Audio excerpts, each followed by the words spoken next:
2025 को थाना भूता क्षेत्र में वादिनी अखिलेश कुमारी द्वारा यह सूचना दी गई कि उनके दृष्टिबाध्य पुत्र है प्रभात उपाध्याय, उनके संबंध में बताया गया कि 4 से 5 ऐसे व्यक्ति हैं जो लगातार मुख्य रूप से उन्हें शादी के लिए प्रलोभन दे रहे हैं और धर्म आचरण करने के लिए उनको लगातार दबाव बना रहे हैं। इसी के क्रम में वादिनी की निशानदेही जो मदरसा है फैजनगर भूता स्थित, वहाँ गई पुलिस टीम और वहाँ पर कुछ इस प्रकार का दृश्य पाया। 4 से 5 लोग एक धार्मिक बैठक में बैठे हुए थे और वहाँ पे जो एक प्रभात उपाध्याय नाम का व्यक्ति था, उसका खतने का प्रोसीजर कराने की तैयारी चल रही थी। इसके पश्चात उसे हामिद बनाया जाना था, यही उनकी सुनियोजित नीति थी।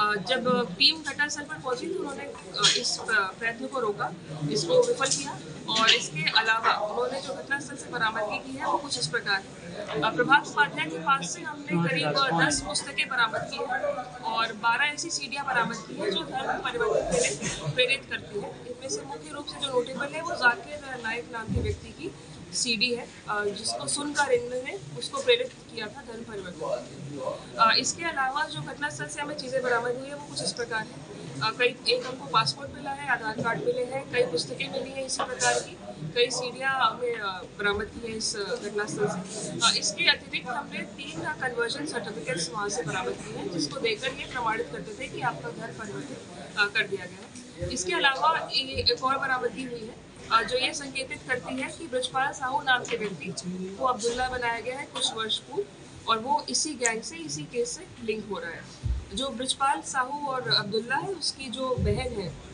राजकुमारी, उनका भी नाम परिवर्तित करके, धर्म परिवर्तित करके उनको आयशा बनाया गया और उनकी माँ उषा रानी को धर्म परिवर्तित करके अमीना बनाया गया। तो इस प्रकार से दूसरा केस इस केस से लिंक हो रहा है। इसके अलावा और गहनता से पूछताछ की गई और जानकारी दी गई तो यह ज्ञात हुआ कि एक नाबालिग लड़के को इन्होंने प्रभावित किया है, उसको ड्रग्स के नशे का आदी बनाया और उसकी असहायता का पूरा उपयोग करते हुए इन्होंने उसको नई रीति रिवाजों से इंट्रोड्यूस किया, मौलवी से मिलवाया और उसका भी खतना करवाने की फिराक में थे, लेकिन उस प्रयत्न को भी विफल कर दिया गया। तो ये 3 केसेस हैं जो मुख्य रूप से अभी हमारे सामने आए हैं।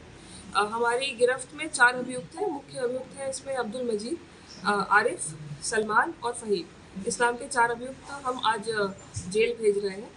जो इनकी ट्रैवल हिस्ट्री और रिकॉर्ड मिले उससे ये भी इंगित होता है कि इनके द्वारा कई राज्यों में घूम के देश के कई प्रकार का जो चंदा है वो इकट्ठा करके अपने मदरसे को चलाया जाता था।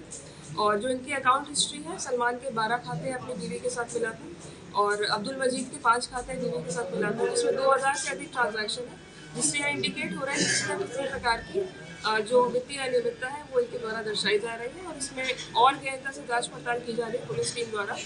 आगे चलकर इसमें अग्रिम कार्रवाई की जाएगी। फिलहाल यही है संपर्क किसी एजेंसी से अकाउंट के माध्यम से उस पर गहनता से जांच पड़ताल अभी प्रचलित है। अभी तक इतनी जानकारी प्राप्त हो पाई। क्या प्रोफाइल देंगे?